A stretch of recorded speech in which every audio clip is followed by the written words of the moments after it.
Hey there, welcome back to moveSKILL. There's a couple of classic tight spots of the body that are just always causing problems. So today I want to dive into this a little bit. Tight quads, tight hip flexors, tight hamstrings. For now I want to focus on quads and hip flexors. Before we get into this stretch, what we're going to do is go into some depth on the couch stretch. But before you get into that, foam roller. We've talked about this a bunch. We prescribe it a lot in the recovery element of the section of the workout. Getting on the foam roller on your quad and putting some pressure on these muscles, working side to side and up and down the quad and working all the way up into as far up onto your hip as you can get. So I'm not going to go into that in too much depth right now, but spend time on the foam roller, and ideally you'll spend time on the foam roller before you get into this stretch. Get these kinks and lumps out of your muscles before we get into an intense stretch.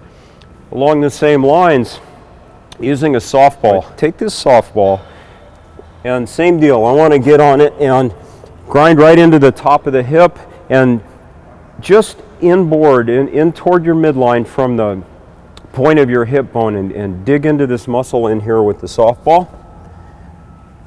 Grinding in this, and again, put some weight on this. Put some weight on this and put some weight on this and grind into this muscle here. And it takes a while for this to release. This is like I joked about it a moment ago, but seriously, this is painful and not fun.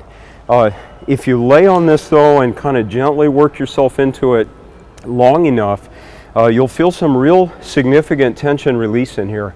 Really important piece of recovery work, especially for those of you that sit all day. Sitting all day, this part of your body is short and tight and bound up, and when we jump on it and just try to start exercising, it's a super big problem. Moving on from, that's the rolling and releasing part of this. Now let's get into a stretch. We've called for couch stretch fairly often. Let's dive into a little bit what we're trying to accomplish here. So-called couch stretch because I think you can use a couch effectively. I'm going to use a wall.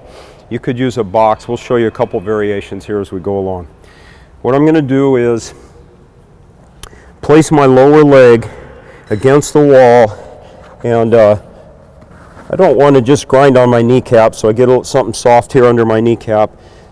Push that lower leg in against the wall, and now I'm going to bring my non-stretching leg out in front, a little bit of a lunge position here, and before I come up, I want to be sure and protect my low back from hyperextending, from arching. I don't want to dump this motion into my low back. I want to keep it down here in the quad and the hip flexor. So start by tightening your tummy and then pull yourself up. It's going to be very tight. For most of you, it's very uncomfortable. Squeeze your abs, slowly pull yourself up, and you're actually trying to tuck your hip a little bit this way, which is, again, it doesn't feel fun at first. But I'm also going to take my heel in the front here and pull and kind of drag my hips forward. I'm trying to drag my hips this way and just hold it. Just hold it as long as you can stand it. The longer the better. You can do a little bit of contract release by pressing your shin into the wall. Press hard and then release that pressure. Will help you consolidate this position a little bit. Just work this. It's pretty active. I'm not moving around much. You can't see much going on. There's a terrific pull through here. This is very hard to hold. Get out of position slowly. Again, keep some pressure in your tummy the whole time so that you don't hyperextend your low back. That's not going to help your quads at all. So a couple of notes here. What I just showed is pretty intense, pretty hard to get into. Here's a slightly less intense version. I'm going to start too far away from the wall. Get a little bit of an angle, maybe even not point my toe here. Run through the same process. But what we've done in the first place by putting this lower leg up on the wall is really stretch your quad. We're lengthening the quad over the knee before we try to lengthen the quad at the other end. You end up trying to lengthen the quad at both ends. So by coming out a little bit, I'm not flexing as much at the knee. I'm not lengthening the quad quite as much, and it gives you a little bit easier start. It's not as intense, it's not as effective, but it's a good start.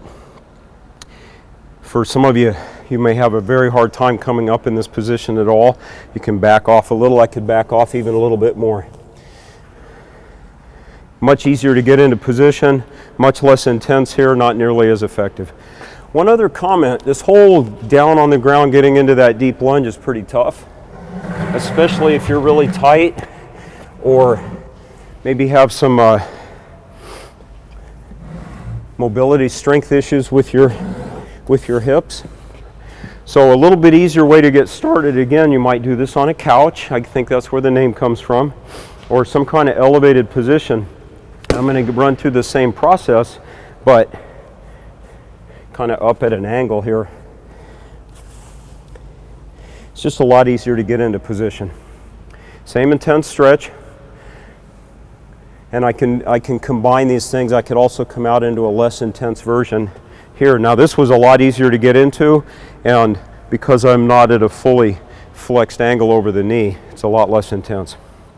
So again, the idea is to get into the toughest version of this that you can stand. Get into it, and it's an active position. You're working your muscles, pulling yourself in, contracting to flex the muscles where you feel the stretch, and stay in this position for, you want to shoot for, in the beginning you'll be lucky to do it for 10 seconds, but you want to shoot for a minute, minute and a half, 2 minutes would be good. So if you spend the time to sort out these issues and figure out how to get in and out of this position and work it, you'll be rewarded with a lot better mobility through your quad and a lot better recovery, and in the end, strength development too. So credit, tip of the hat for this goes to our good friend, Dr. Kelly Starrett. You can find him and his work at mobilitywod.com. He's also published a very useful book on working out a number of mobility related issues called the Supple Leopard. So check Dr. Starrett out at mobilitywod.com, but couch stretch. Good luck with that. Thanks.